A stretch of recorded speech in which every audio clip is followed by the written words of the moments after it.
Good afternoon, everyone. Welcome to the Inti Hub's 10x webinar. My name is Novel Cahyadi. I am the CEO and founder of Inti Hub, and I will be your webinar host today. So 10x webinar is a platform where we will have a dialogue about the future, innovation, future-ready leadership, emerging technologies, and exponential organizations. A little bit about Inti Hub. We are innovation and exponential transformation specialists who partner with leaders and organizations to help them navigate through the disruptive innovation and future transformation to achieve their business growth. Our services include corporate innovation advisory. So if you're thinking of driving and running innovation within your organization, and you can simply contact us for that. We also offer exponential and digital transformation advisory, future-ready capability building, by training yourself and training your team on the different innovation methodologies, as well as transformation leadership coaching. So you can check out our website for our unique programs. So today's webinar is all about the future of HR, human resources post-COVID-19. Businesses have gone through a major shakeup and faced new and even unknown challenges due to COVID-19. This is where a shift in guard is needed to stay afloat and adjust to the new business needs. This also has a major impact on the work trends, which has urged human resources leaders to rethink their workforce, employee planning, management, performance management, and also employee experience strategies. So it's very critical for business leaders to understand that large-scale shifts are changing how people work and how business gets done. In fact, HR leaders who respond effectively can ensure their organizations stand out from competitors. So we cannot undermine the important roles of HR leaders in coming through this or going through this COVID-19 pandemic. In fact, the future HR will play a vital role in shaping up dramatically different than its current look and function in the next 5 years or so. With changing employee expectations, of course they do, right? New technologies and a need for agility in the face of turbulent business environment, this only means that tomorrow's workplace will be barely recognizable from today, and HR will need to respond accordingly. Gartner says that 64% of HR leaders plan to prioritize employee experience more highly now than before the outbreak. The talent decisions that organizations make in response to COVID-19 are defining employer brands. Imagine yourself sometime in the fourth quarter of 2020 or even in the first quarter of 2021 when hopefully the global economy is rebounding and you are wrapping up an interview with a promising candidate and the candidate is asking you a question. What did you do to protect your employees during the coronavirus pandemic? So how your organization answers this question will affect your ability to both attract new talent and retain the top talent that you already have, because it indicates not only what the employee experience might be like, but also because it provides a window into the organization's values.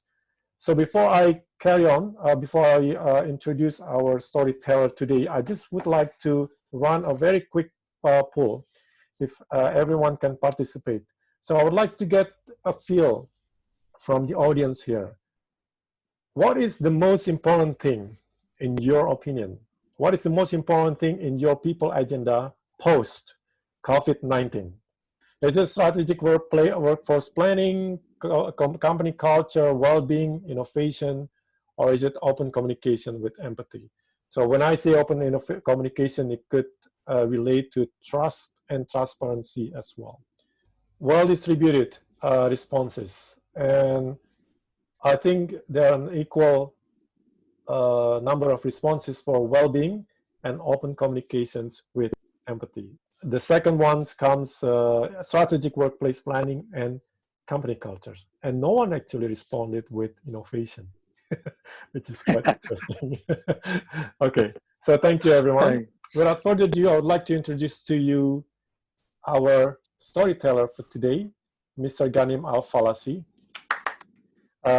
Mr. Ghanim Alfalasi is the Senior VP for People Happiness and Innovation of Dubai Silicon Oasis Authority, or DSOE, where he is mandated to develop and drive strategic plans for people happiness, as well as innovation across the organization. Ghanim also brings with him extensive knowledge and know-how in the ICT sector through his previous role as the VP of ICT in Dubai airports. Previously, he worked for several governmental organizations, including UAE Ministry of Defense, UAE Armed Forces, and the Central Military Command. He holds a bachelor's degree in computer science from California State University of Hayward, USA. Ghanim, welcome, and thank you very much for being with us today. Thank you very much, Nobel. Good to see you. And Assalamu alaikum to all the audience here. It's a pleasure really to be here and exchange information together about this experience. This experience that we did not really anticipate to see it this year, because all the dream about 2020 was the Olympics, the Champion Leagues, and also Expo 2020. But unfortunately, this pandemic came and really shook the world. But maybe we always try to see what's really good in it. As always, if you are a good believer, you will always see that nothing happen unless there is a good thing happen inside it also. So the intake of this one should be, what can we benefit from such an experience in case it comes back again? Before that, since Nobel was telling you that I am a storyteller, I will take you back, BC, before century, where HR, when I say BC, means before Corona. And this period where we always took HR for granted as a cost center that is residing in any company.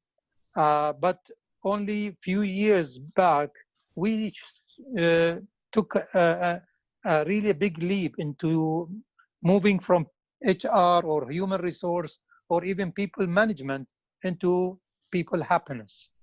And that's really required from us to do some kind of re-engineering, because there was no blueprint how to become the future HR for this century. So we had to do it with our own experience, and we really came up with a simple framework that we saw, and that framework focused as a heart on the life balance of the employee. So it is the life balance of the employee, and we concentrated on his production, his innovation, and really how we can retain him, because such talented people is not easy to sustain them in the company. So there was a lot of really effort for us to come up with a proper framework to keep them engaged and developed and really been rewarded and recognized. So these are the main elements that we took as an initial thing. But when we saw that people happiness is not enough for just focusing on the individual, we believe that it is really, we need to build the culture around it, the ecosystem of the happiness. And we focus into different things really in order to promote happiness around and really engage other governmental department, businesses to really adopt the same thing that we wanted. So we've been involved into engaging RIT University as we are sponsoring a branch of it here, Rochester Institute of Technology. So we built with them a diploma in happiness for 5 months. And that was really graduated to almost 50 people from different government departments to be Chief Innovation Happiness. So those 50 people helped us really to promote this ecosystem for a proper way. And then also we built something called the Happiness Forum, and where that was the Happiness Forum, that where we engage everybody with us into exchanging experiences with other corporate and government departments. Yet we were also focusing on students who are the future task force or workforce that will come. And I will come back to this issue.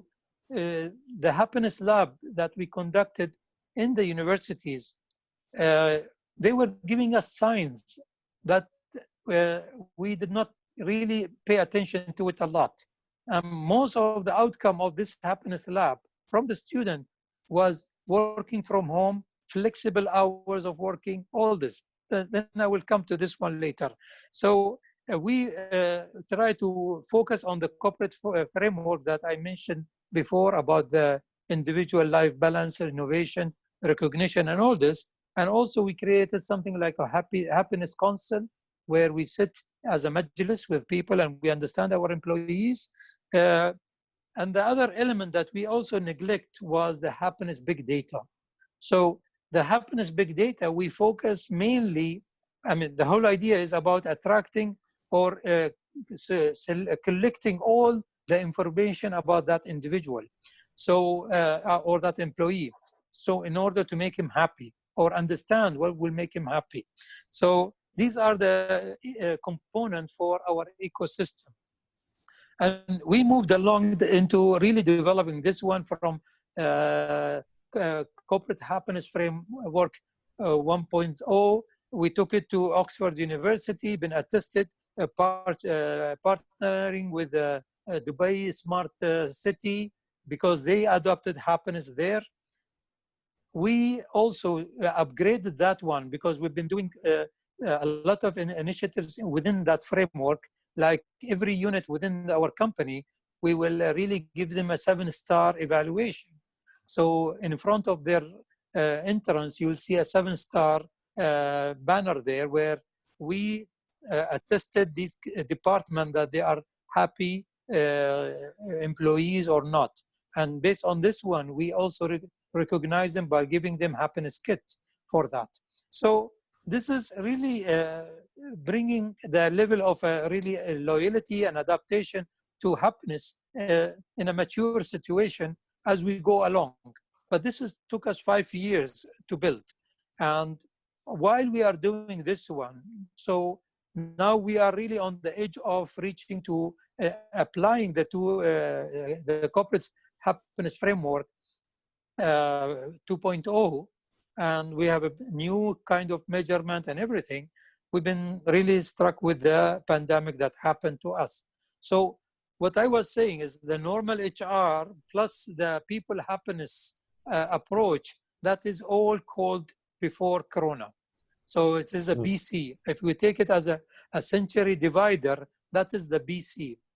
Now we are, I mean, instead, before I move to the AC also, I will have to really say there is nothing new. I mean, not from an HR point of view, of the readiness of people to be able to work from home or to be really having such conferences like this. I'm sure all of you are aware of this technology more than 15 years, okay? But I always say that the apple fallen, waiting for Newton to come and pick it up.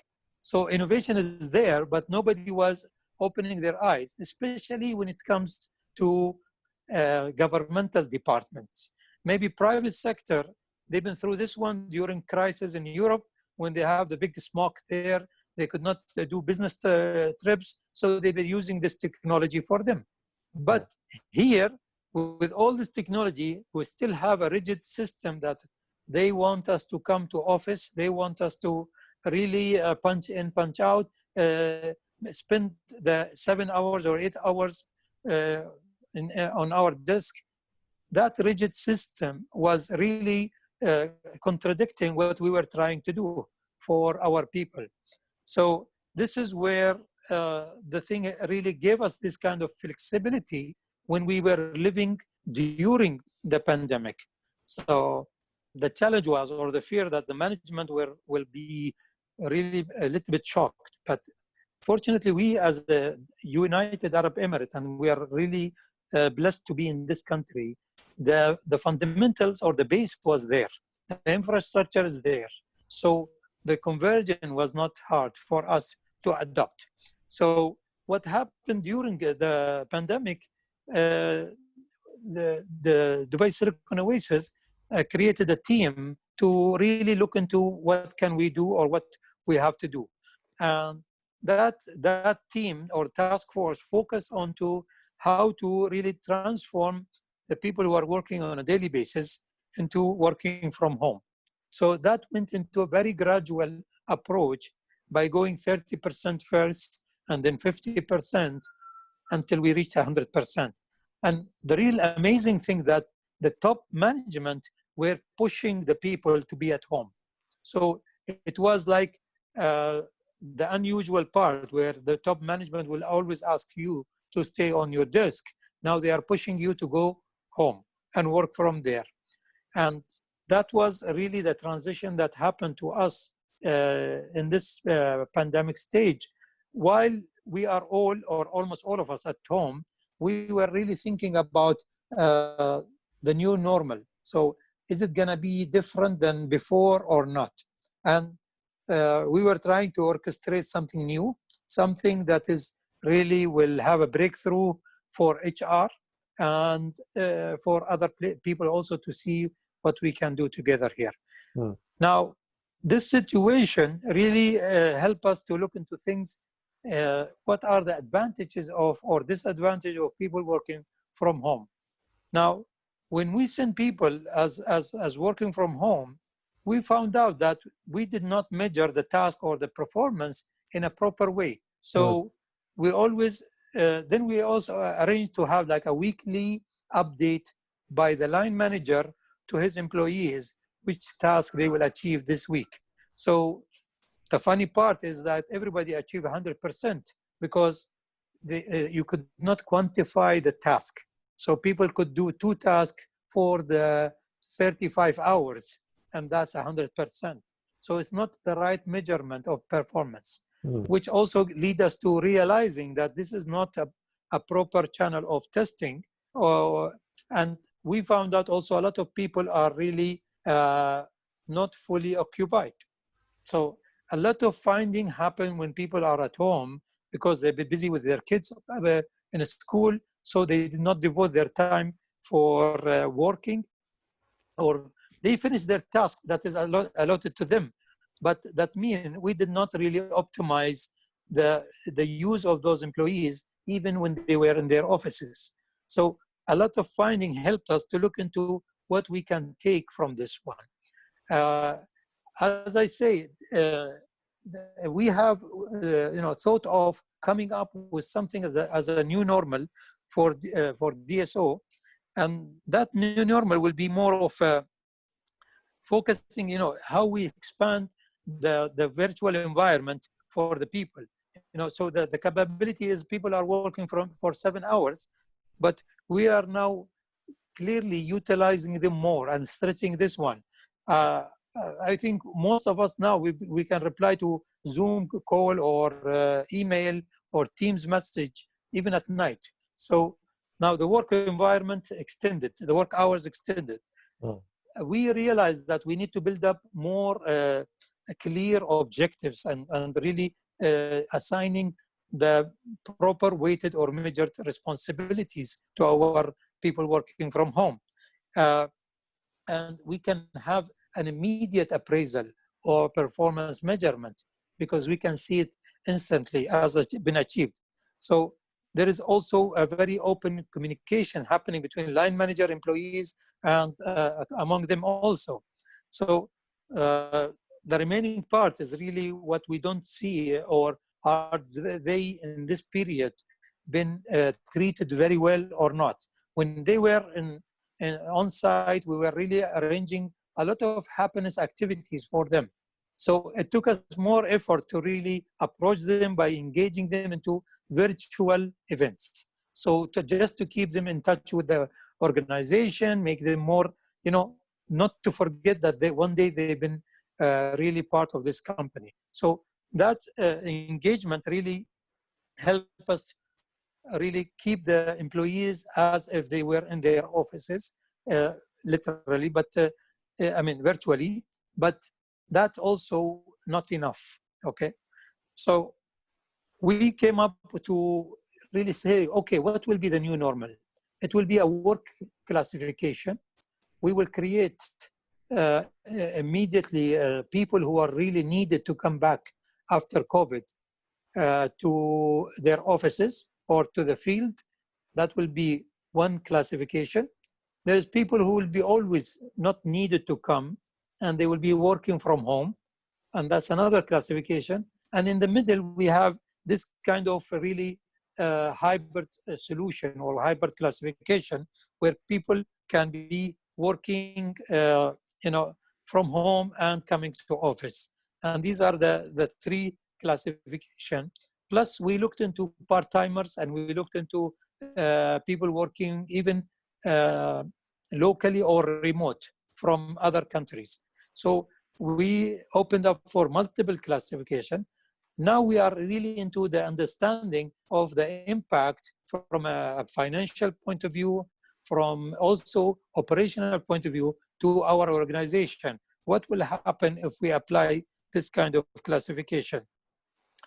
Again, when I go back to the universities and I see that the link here, it is really indicating that there is a lot of students who would like to work from home or part-timer, and that we can adopt them here also. So here we find that the potential is possible to attract students to work as a part-timer, or this is to fulfill their internship program. So we can really do something with this one. We found a lot of new opportunities, this will add more to the life balance program that we are creating and increase the retention approach for us, reduce the cost, which is helpful for the management, not to really look into releasing or really terminating people because of the current situation or the aftermath, because yet we are now in the situation, we don't know what will happen in few months also. So we are still saying the aftershock did not come yet. So maybe because the business is going down and all this, yet we are a free zone. Maybe for others, I did not say that we are a technology hub as a free zone, but we are also real estate and we rent offices. And the trend also will go for businesses to downsize because they can go virtual. As we see now, companies are deciding to keep their employees at home or remote and use a smaller presence as a business. So that trend is coming now, and we will have to mitigate our services or our service here to match that one. We really finding that the trend or the new normal will add more really to our employees. They will discover themselves in a better way. So there is a lot of potential for them to really grow with this kind of classification. Yet we have to do the employees job function or job classification for them. There define clear roles because some of them will be working from home, and they will also compensate that one with some of their benefits and salary. So this is where we are playing or juggling things in the right way to see where the employer will benefit and where the employee will benefit from also. The best part is really you can have this kind of dashboard where you see your employees performing instantly. Again, this is the potential of this one will lead to something that we came up with it, which is called, since we find out that there is a lot of people having more time to spend and they have also talent. I go back to the happiness big data. Now here will be happiness big data. I see Charles raising his hand. Can I take Charles? You want to answer the two questions on the chat? You want to answer them it's on now? the chat? Yeah, so there's one from my friend Ari Santoso in Doha. So what were the challenges? Because in the beginning you introduced the people happiness concept, right? The initiative. So he was wondering what were the challenges and how did you overcome the challenges to convince senior leadership to accept this corporate people happiness concept? Well, you see, Dubai was going into that direction. We saw a glimpse of happiness directed by His Highness Sheikh Mohammed by saying, I want Dubai to be the happiest city. So we started with a small section in HR in the beginning.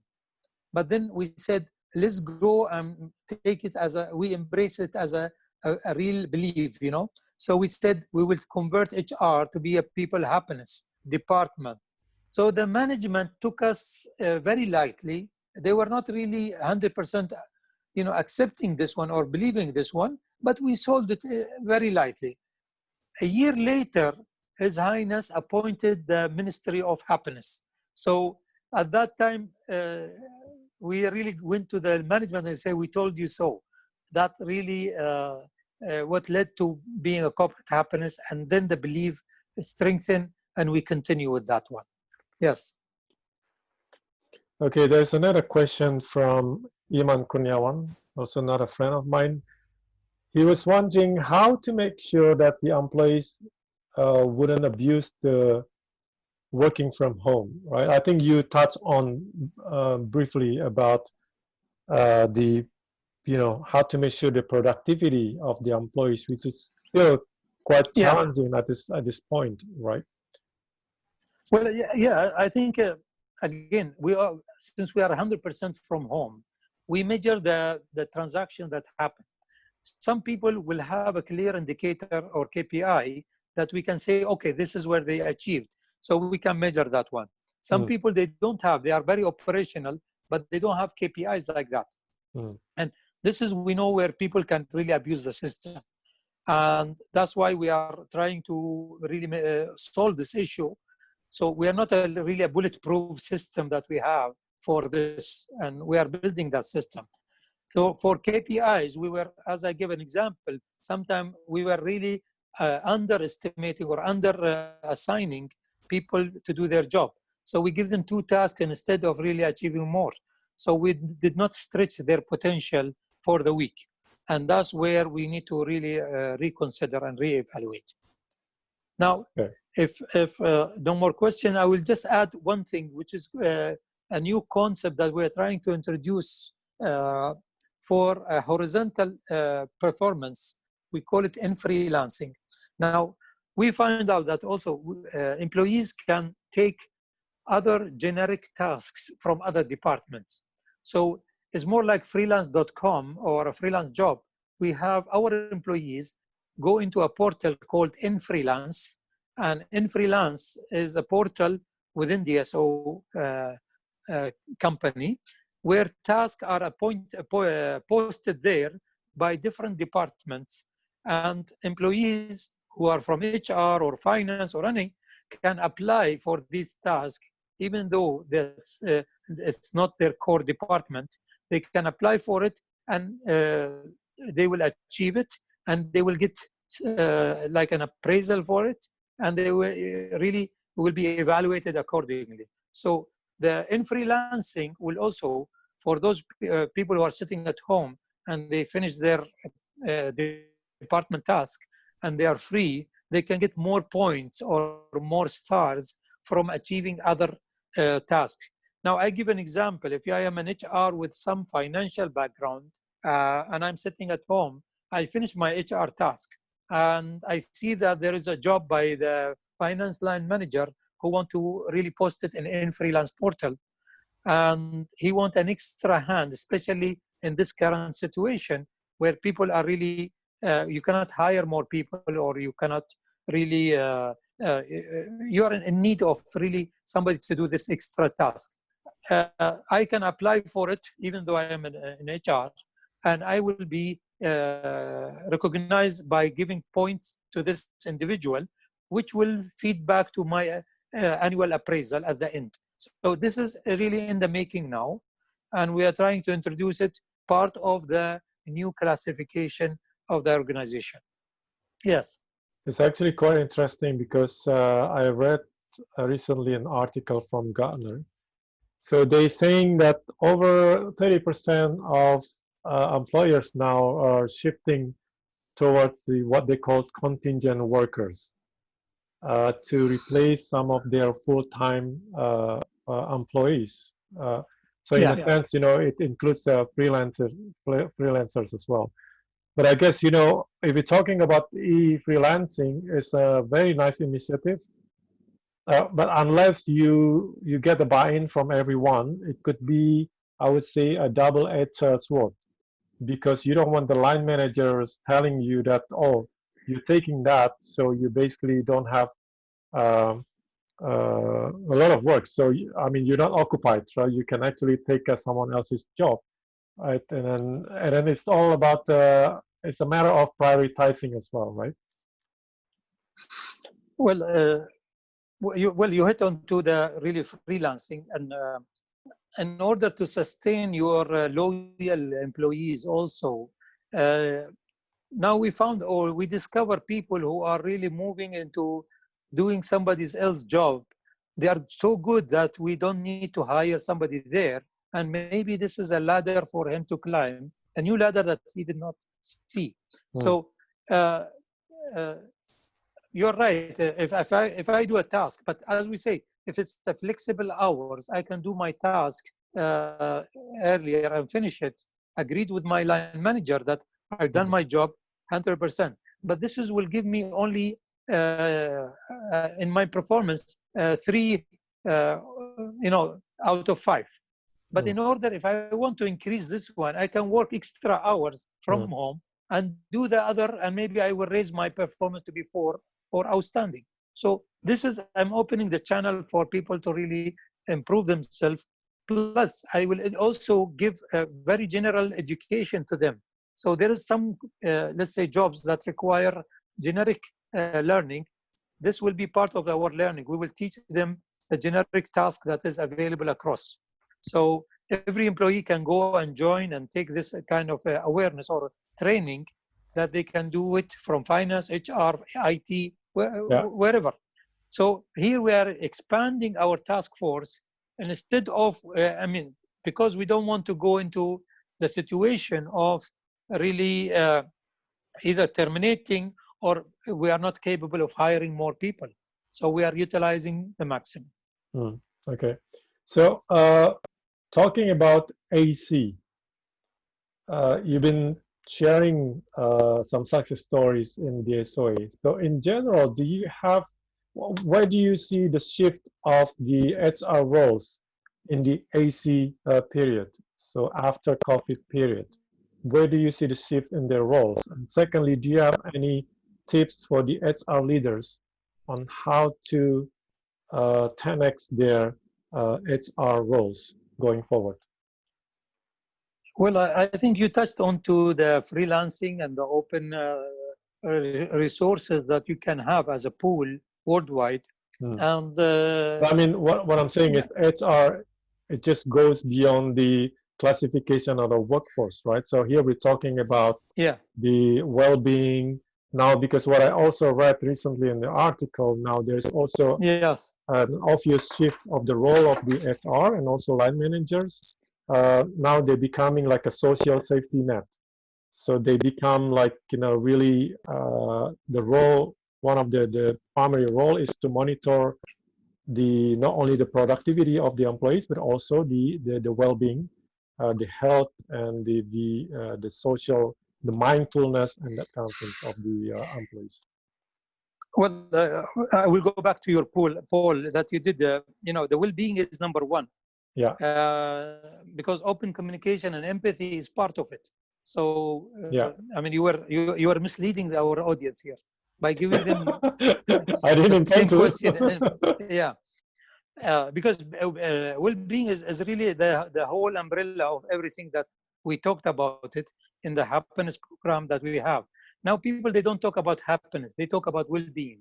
Yeah. The federal or the minister of happiness introduced the academy, well-being academy now. So people are focusing on how to really introduce a well-being programs into the corporates. Now, if I will go back to as an AC, where is my fear, or where I'm really afraid that people go back to BC? So that is the challenge for, and I will again classify it again as a government department goes to BC faster than corporates. Okay, because the investment is there, the facility is there, and they don't have to pay rent for their places. So that's why they go 100% this side and they go 100% back to normal. Even though there are pressure financially on the scale that's happening down now, but they maintain also to go back to BC. Corporates are different. Corporates now, they are very, financially conscious, and they want to consider the AC as a potential for them to move on with the new normal. So they will swim in that direction. The government will still facing this challenge. Now, this is my challenge also to convince again the management that we are semi-government and we need to move in that direction. So we don't have to go back to BC 100%. Sure. Now, this is where the challenge. Yes, we are doing the well-being program. The well-being is still touching the surface. We are not in depth really understanding and really preserving our talented people from all these kind of things. I will say, okay, we did not really, we still sustain the same number of employees before Corona and after Corona, but that's due to some kind of activities happened before that really help us to sustain this period. But I cannot guarantee that we can stay the same level in 2 months or after the shock. So the situation is still unstable, and we did not really bring the real meaning of well-being to our organization. So yet we are 5 years experience with this one. How about others who are really just approaching this program or just want to include it? So we have a good lesson learned to move in that direction. Okay, thank you, Ghanim.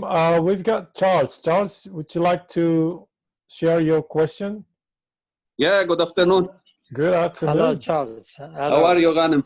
Very, very nice session. Thank you for arranging it. I will not take time. I will go quickly. Based on my experience, like I've been with the government, especially sector, for more than 10 years working here in UAE. So I saw people like who were ready for such situation, who prepared. It's like the ant and the grasshopper story. So people were taking fun of the people who were preparing themselves. Like DSOA is a good example, where they invested in the technology, in the processes, and in the people as well. So you, in any situation, you have three types. You have the processes, the people, and technology. So like DSOA, you are a small community. So you have a diverse business. Your tenants, universities, schools, residents. So it will be good to have a small survey which will be run by DSOA about how people were prepared for such situation, and how the ones who were prepared well, how they were able to manage it efficiently and smoothly. Because based on my interaction with many entities, I saw this. People were like the SOA, it was very easy to, like other RTA as well, it was very easy for them to go into managing the remote workforce. And other entities, I will not mention the names, they find difficulties to do it. So if you later on can have like this to the market to make your own survey about it, it will be great. Also, I see, because our topic about HR, I see HR people should have trainings. So mainly the HR managers themselves, they were not ready to manage such situation. So the ones who were ready, they did a lot of interaction. Like small things can matter sometimes, like sending a small dates or chocolate to the employees at home, saying thank you for your effort. Some small gestures from the HR, they were very helpful for some entities. Like in our company, they did this, and I saw it very nice from them. Nice gesture. Keeping like in touch with your employee, not only about work, asking them about their families, their health, all this. Making like a yoga session. Last Thursday we had internal yoga session with with an instructor which was coming from outside. I saw those activities from HR very helpful for the employees. However, other entities, they take it only on how I control my workforce, how I can make the best from him. So there were not this mindset of people well-being and the balance between work and life. So maybe if the SOA later can have this small study or survey to the market, I see it will be very helpful. Thank you. Thank you, Charles. I think, your question was aligned with what I shared earlier, the Gartner's finding about the shifting of the roles of HR towards a social safety net. So basically, it's all about well-being. So, Ghanim, over to you. Gartner is global. The SOA can give us a local flavor. Absolutely. Ghanim. Well, thank you, Charles, really for your input. And I think by giving example for people who are not ready, that will be a good market for you also to go and convince them to transfer their technology also. So wish you all the best, inshallah. Yes, we are a community. As you said, we are not just a free zone or a real estate. We have a lot of companies, and we have also residential as a community here. And we are working, just recently, we are also running these surveys to understand the behavior of our tenants in this in the Silicon Oasis. You rightly said, and we were trying to really help with the stimulus packages for our companies who are really not prepared or who could not really sustain their business. So that was something that we really managed to overcome with them, this wave, by introducing a lot of, waiving or, delaying payment or something like this, taking this in consideration. We offer a lot of cleaning or process that really for the whole community. So we went into all companies to really support them to avoid this kind of pandemic. So that was there, and we are trying to build this one.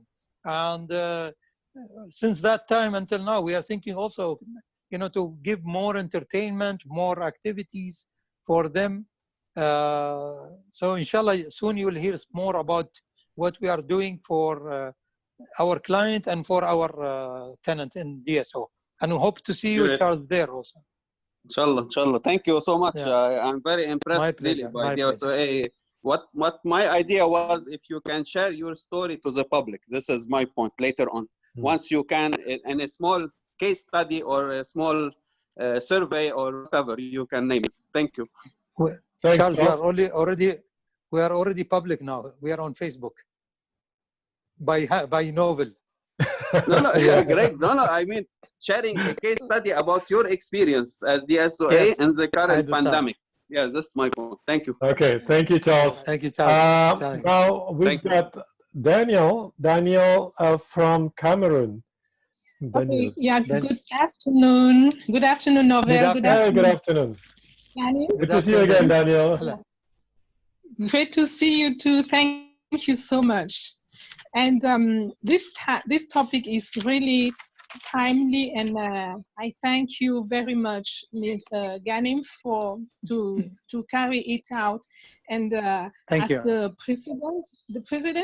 president speaker said, it's something that has to be shared, and to allow the HR department and also even the board manager department to reskill and upskill, to know how to manage their staff after coronavirus.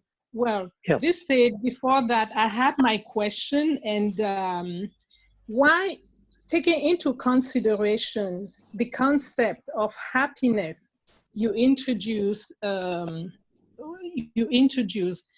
and considering that working from home is a mode where the employee has extended an extra hours to accomplish his task. He is flexible. He has flexible moments to carry out his task. Now, my question is, how can the HR or the board manager prevent or at least reduce the work from home burnout in order to keep on aligning work with happiness? That is my question. Thank you. Thank you, Daniela. Yes, I can get you, because first of all, we are not really, now, if I have an employee in my office, I will entertain him, I will give him a break, I will really focus on him from a happiness perspective. But when he's in a distance and I cannot really come approach to him, we have virtual meetings, we have virtual session where we do activities together.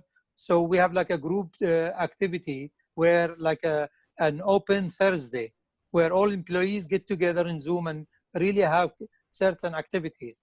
We've done some kind of a trivial online with the employees. So they get rewarded and gifted like that. So a lot of things that happening in this way, yet we are encouraging them to come office for some kind of activities. So they're not fully, I mean, when they work from home, but we will call them for a feast or an event in the office. So we're not really locking them from coming. So this is a blend of solutions that we give for them. Okay, that's perfect. Yeah. So if I can sum up or try to apply here for my own case, it's you just pick up the phone, have a chat, or even talking about something else which is not concerning even the work itself, talking about the family, simply having a chat that will put the employee into confidence and feel connected with the HR and the other collaborators. Thank you so much. You answered my question. Thank you. Another point is that we generally talk about well-being here and in the Western, and it's through news from Saudi Arabia and Eastern Medium. Well, you know, I'm French speaking. I will first that I noticed that you instead use the term happiness instead of well-being. Thank you so much for bringing that into our mind here. I'm so welcome and really appreciate. Thank you, Ghanim. Thank you. Thank you, Daniel. My pleasure, Daniel. I will really try to bring people why they avoid happiness now, because they think happiness cannot be measured in the right way.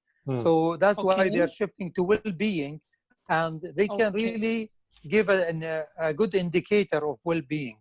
So that's why the difference here. But if you believe that the happiness it says really more like this level to this level. All this can be happiness from the beginning of you wake up until you sleep. There is a different level of happiness. You know, every day you will get different activities, different things make you extra happy, and then you go back to normal happy, and you reach to like jumping from an airplane. You know. Exactly. Yes. Once you land, you are very happy. Exactly. Okay, Daniel, thank you very much. Thank you for your question. So we've got the next question from Eleni. Eleni, hi, I'm gonna allow you to talk. Hello, thank you so much for taking on the question and for all the input from Mr. Ghanim. So glad to connect with you again. Good to see you. Good to see you again, Eleni. Good to hear you, Eleni. Sure. Eleni has been helping me a lot in promoting some of our initiatives, including the recent Purpose Challenge for Middle East. We got some students from American University of Sharjah. Thanks a lot, Eleni. Very good. Thank you. And I got feedback from them that they really valued this activity. They really liked it. It was very well organized. Oh, and great. They like this activity. So it is as part of my experiential learning agenda to change now what we're doing for the students, as we have to change the model, our business model, how we deal with students for such events. So it was great. I got very positive feedback. And I have communicated that to my seniors. I have two points and a question.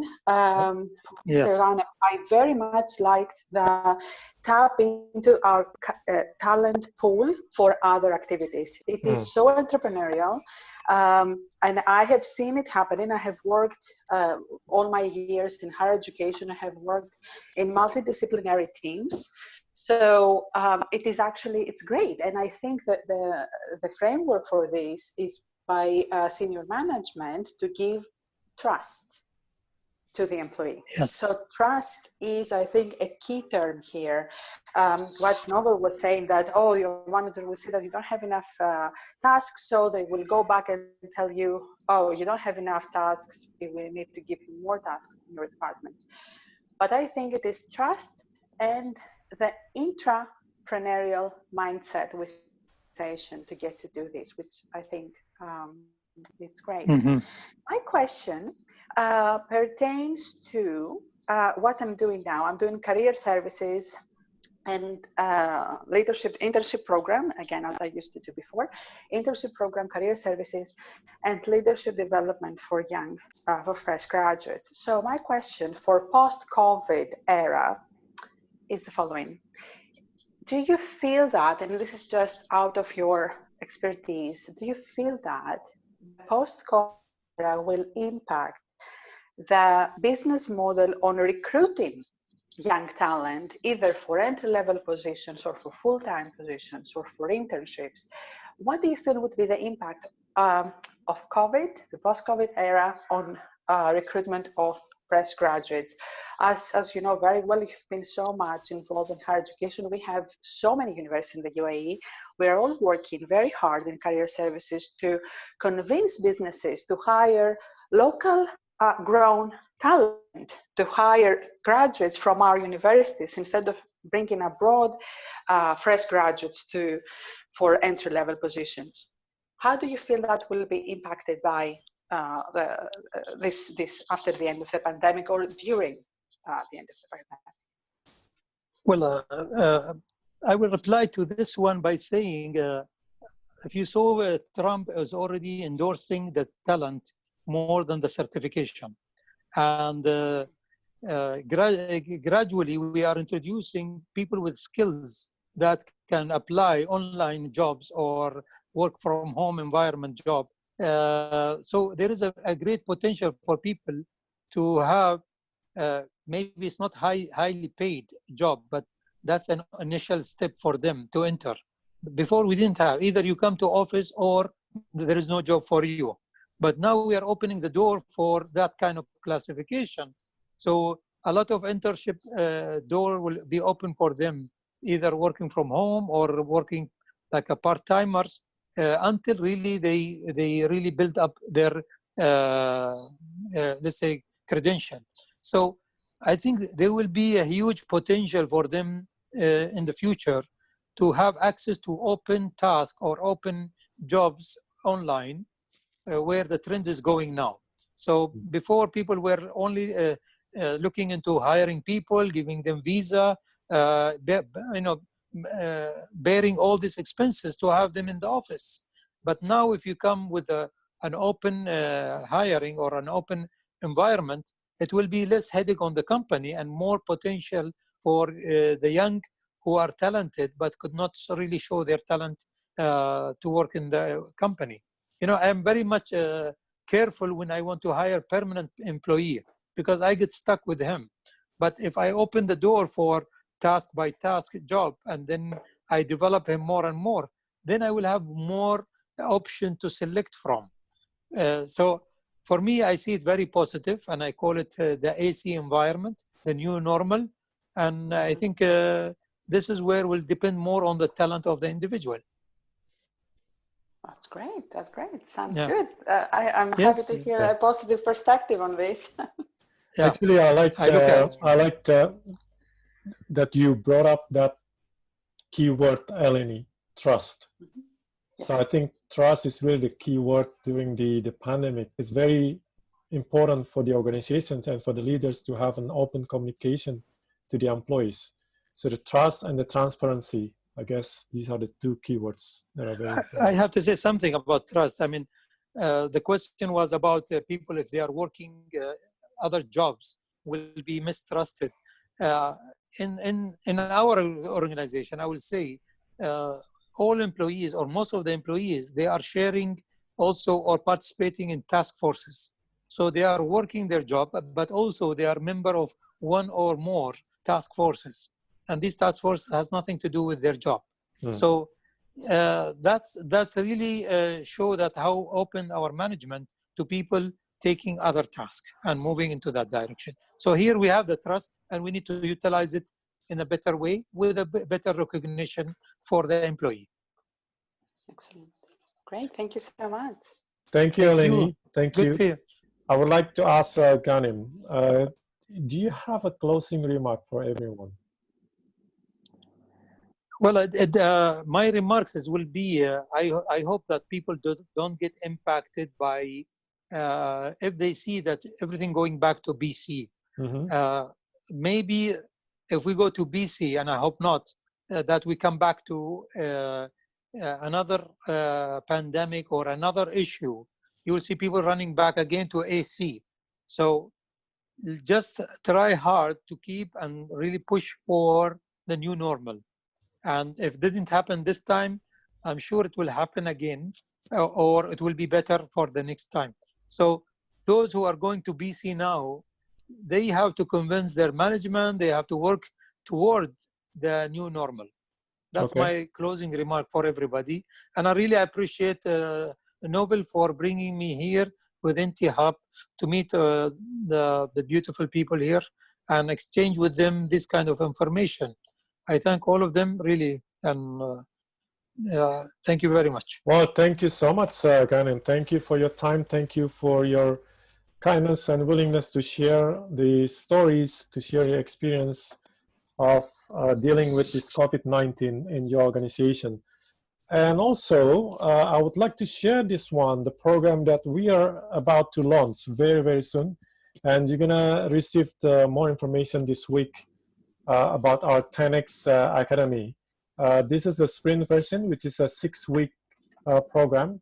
And I think it might be aligned with what Eleni mentioned earlier. So here, during the 6 weeks, the participants will delve into an immersive and experiential journey to become a disruptive innovator, or a disruptive entrepreneur, or disruptive intrapreneur. So I think it would be great, Eleni, if some of your students are participating in this program as well. Having said that, I would like to thank again Mr. Ghanim for your time and for sharing your valuable insights and thoughts. And thank you, everybody. Thank you. And everyone, thank you for tuning in and sharing the conversations. Thank you for the questions also. Please stay safe and stay healthy, and see you in our next webinars. Bye for now. Thank you.